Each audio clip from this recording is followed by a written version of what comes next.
This is a gratitude glob. I love making these. I find the glass by the bag full in craft stores, aquarium supply stores, discount stores, lots of places. I'm always on the lookout for new colors. The next step is to deeply etch the design into them. The process is like sandblasting, but I don't actually use sand, and the equipment is a little more sophisticated than is commonly seen.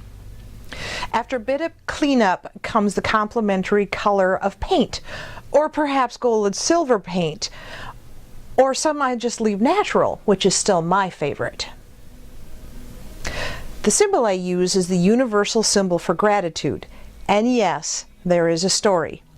I grew up in California during the late 60s, early 70s, you know, the hippie era, Telegraph Avenue in Berkeley, the peace marches, communes, and free schools. The one I attended was called Pinnell and was in Sonoma County.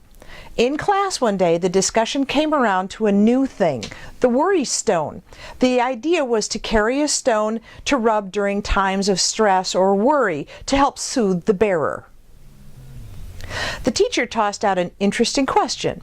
If it's true that we are a type of magnet, if you will, that we are all attracting into our lives exactly what we focus regularly on, then why are we giving our worries so much attention? Why are we focusing on things we don't want? Perhaps we could turn this around. An experiment then. We were then sent out on the grounds, which was 6 acres of assorted buildings scattered randomly, pens and paddocks for the resident critters, a massive garden, an open area for gathering, you get the picture. He charged each of us to find a small stone that felt right and bring it back before the end of class. Your homework then for the next week is to take your stone in your hand each night before you go to sleep and hold it while you consider your day. Think through your day and select the very best thing about the day. The sunrise, the hot shower, lunch, a whicker from Shorty, which was the resident pony. It could be anything, and transfer that most happy memory into your stone. Then, if you ever have a day that is so hard that nothing good comes to mind, you can draw from a treasure trove of memories to draw out of your stone and still be able to go to sleep happy and relaxed.